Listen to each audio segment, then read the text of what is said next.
Unboxing the Dadu Boss 2000W power inverter. The device is wrapped in foam for absolute shock protection. Inside, there is the main unit, a wireless remote control, a quality certificate, and a user manual.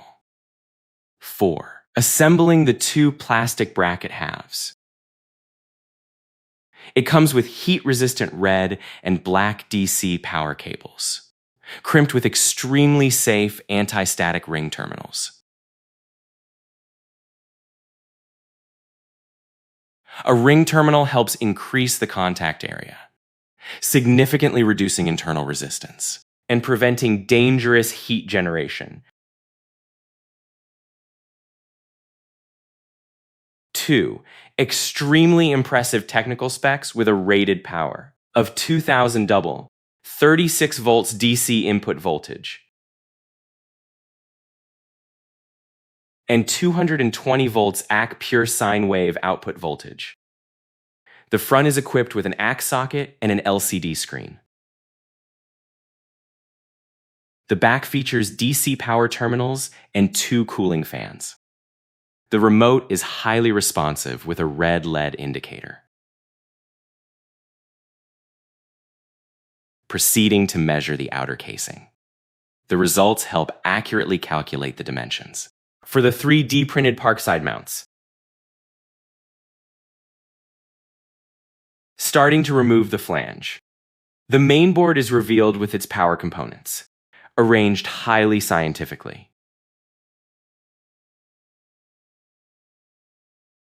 The power filter electrolytic capacitors, switching transformers, and copper toroidal inductors work together for stable operation.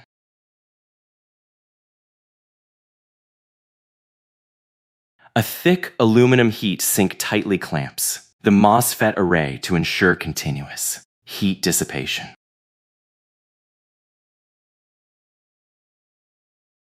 Use pliers to cut the signal cables. Next, use a soldering iron to melt the solder and remove the main power cables. Disconnect the cooling fan and power switch cables to fully detach the mainboard from the aluminum flange. Use a wrench to loosen the copper terminal nuts. These terminals bear extremely high direct current loads. Use a screwdriver to remove the mounting screws that secure the circuit board to the aluminum base. Carefully lift the entire motherboard upwards. The aluminum alloy bottom frame is now empty. Remove the side cover and test fit the plastic. 3D printed battery adapter mounts onto the aluminum base. We will connect a set of 8 battery packs together to generate a current that maintains a standard 36 volts voltage. Accurately mark the drill bit positions through the mount holes. This step requires highly precise measurement. Attach an alloy drill bit and drill straight through the aluminum casing bottom to create mounting holes. 3. Machining numerous metal holes to both route the load cables and tighten the block securing screws. Clean up the newly drilled aluminum surface. This is the 3D printed dual Parkside battery mount. See all file download details. This mechanism will fully grip the battery base, ensuring stable contact. Prepare U-shaped flat crimp terminals. These components are responsible for sliding, locking, and conducting electricity. 4. Strip the cable insulation and insert the copper core into the terminal tail. Use needle nose pliers to squeeze tightly and create a connection. Repeat the process of crimping the terminals for all the red positive and black negative cables.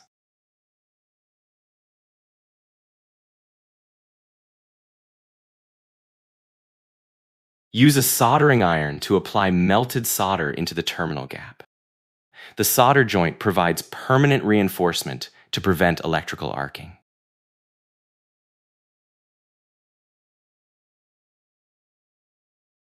Insert the copper terminals into the mount's positioning slots. Pay absolute attention to the correct positive and negative polarity.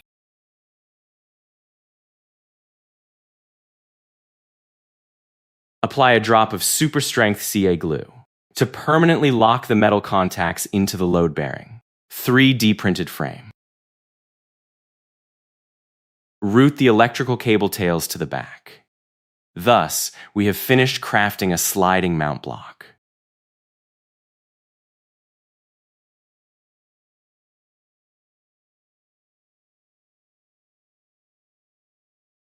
With 4 mount blocks, sequentially route all the red and black cables through the cutouts on the alloy bottom cover.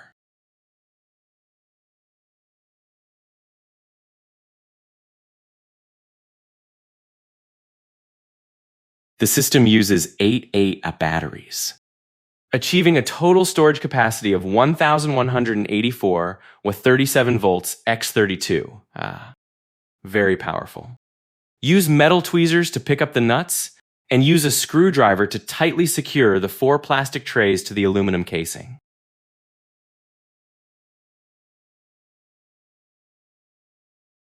Pierce the red cable insulation, and apply solder to connect in, parallel for all the positive terminals. The solder joint needs deep penetration to evenly distribute the high discharge current from the 8 lithium battery packs.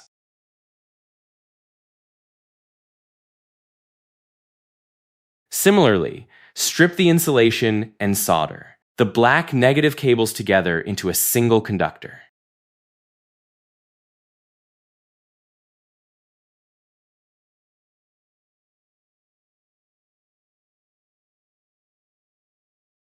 Turn on the mini gas torch to heat the heat shrink tubing. It tightly insulates the solder joints. Apply glue to fix the cables close to the aluminum casing walls. Use zip ties to neatly bundle the cables together.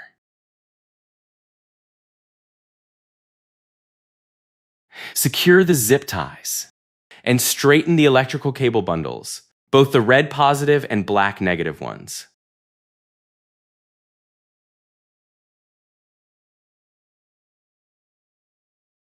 Pull tightly and fasten the plastic zip ties, ensuring the wiring system stays flush against the casing's bottom.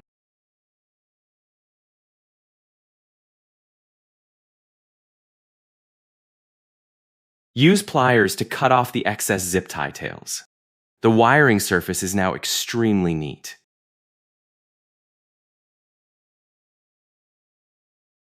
Apply additional thermal paste and industrial adhesive. Reinforce the durability of the entire cable system. 4. Proceed to strip the insulation from the main cable bundle. Insert the copper cores into the terminal lugs, the metal ring terminals. Use heavy-duty crimping pliers to initially crimp the terminals, preventing the copper cores from slipping out when melting the metal. 4. Apply a large amount of molten solder into the terminal lugs. These solder joints will carry an extremely high discharge current. Wrap heat shrink tubing around the base of the metal terminals. Use a gas torch to shrink the tubing tightly to ensure insulation. Gently place the motherboard back into the aluminum casing. Align it so the cooling vents match the fan position. Install the negative cable ring terminals onto the black power post. Insert the bolt through the center to begin tightening. Use a combination of a wrench and a hex socket to tighten the nut with great force to reduce contact resistance. Perform the same operation for the red positive power post. Attach the ring terminals and proceed to tighten the screws.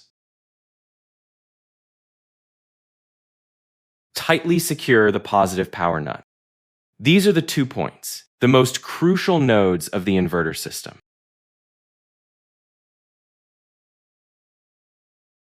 Reassemble the DC cooling fan unit onto the partition. Use a screwdriver to tightly secure the screws holding the fan casing. This fan plays a vital role in dissipating heat, cooling down the power MOSFETs during continuous operation.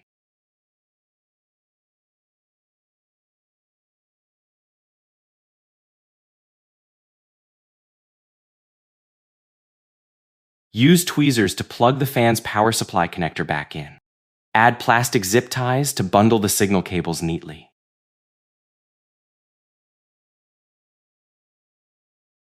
Cut off the excess zip tie tails. Prepare to reconnect the ribbon cable from the front control panel. Reconnect the signal cable, plugging the multi-strand ribbon into the mainboard socket. Use a soldering iron to apply solder and reconnect the red cable, supplying power to the ACK switch. Close the aluminum casing with the integrated 3D printed battery mounts onto the main inverter body.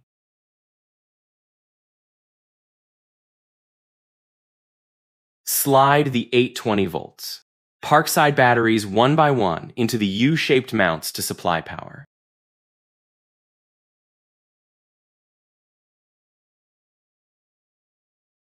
Press the power button to start it up. The LCD screen instantly displays an output voltage of 219 volts. Clamp a clamp ammeter onto the positive cable. The measured no-load current is around 150 to 180 milliamps.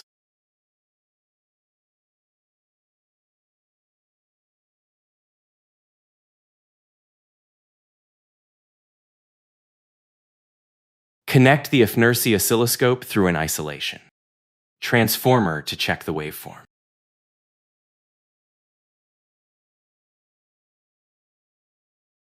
The oscilloscope screen displays a precise sine wave curve. The electrical signal is extremely clean.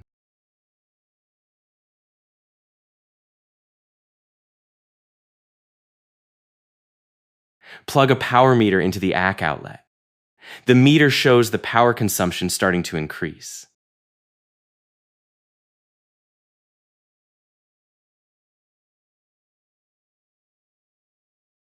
The system is under load, with a power output of over 1600 double.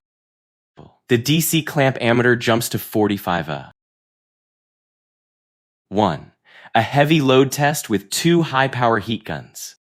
Power spikes past the 2000 W threshold. The DC discharge current exceeds 50 A. The overload alarm activates to protect the circuit.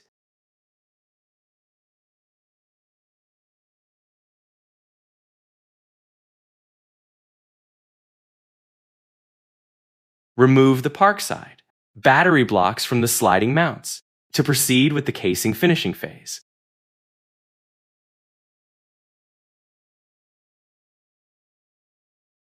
Mark and drill 2 more small holes on the back cover of the aluminum casing to attach the handle.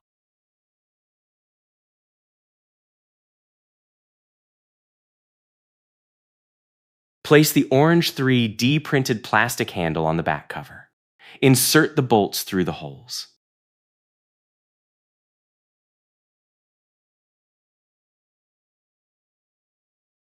Flip to the back and use a hex socket to tighten the nuts, securing the handle to the casing.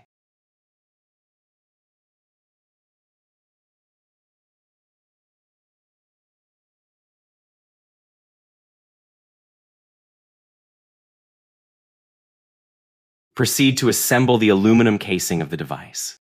Tighten the screws securely, holding the black cover panel to the frame.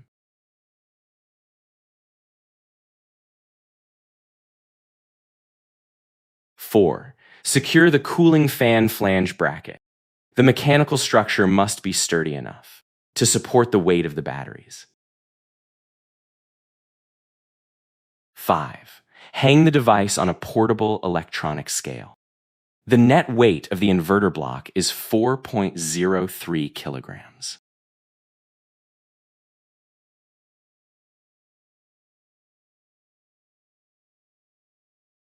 Slide the 8 Parkside.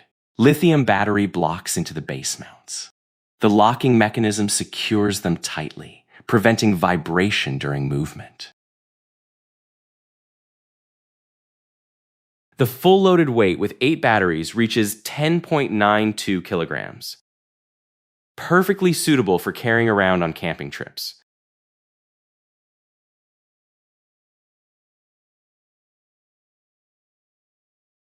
Bring the power station out to the lawn outdoors. Plug in an induction stove for testing. Switch on to the maximum power of 2000 double.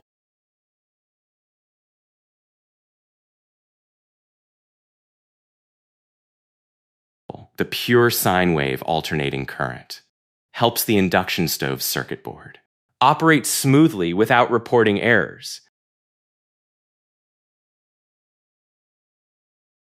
The heat generated quickly cooks the egg. Wiring them in parallel helps divide the discharge current across each battery cell.